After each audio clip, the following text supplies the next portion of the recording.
இந்த கிருத்திகை நட்சத்திரக்காரர்களுக்கு சொத்து யோகத்தை ஏற்படுத்தி கொடுக்கக்கூடிய வருடமாக இது அமைய போகுது.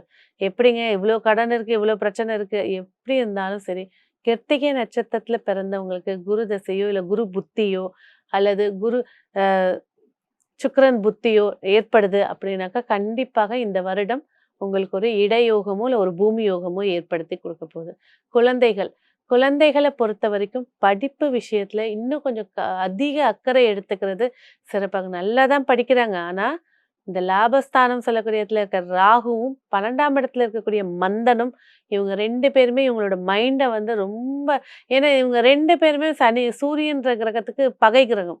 தேவையில்லாத பிரச்சனைகள் இல்ல இந்த டியூஷன் எனக்கு வேணாம். நான் அந்த டியூஷனுக்கு போறேன்.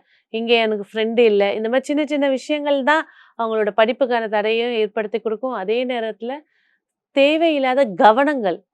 அத பேரண்ட்ஸ் கவனிச்சுக்கிறது சிறப்பை ஏற்படுத்தி தரும். உத்தியோகம்.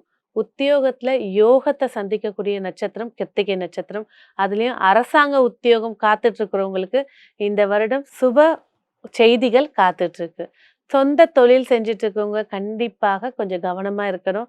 இந்த வருடம் தான் நான் தொழிலே தொடங்க போறேன் அப்படின்னு இருக்கீங்கன்னாக்கா, கண்டிப்பாக அக்டோபருக்கு மேல உங்களோட சுய ஜாதகத்த பார்த்துட்டு தொடங்குறது சிறப்பா இருக்கும்.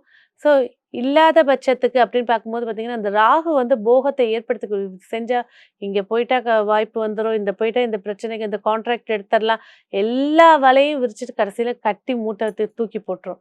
எல்லாத்தையும் எதிர்பார்த்து உட்காந்து ஒண்ணுமே இல்லாம உட்கார்ந்துருக்கிற மாதிரியான ஒரு சூழல கோச்சார கிரகங்கள் சுட்டி காட்டிட்டு இருக்கு.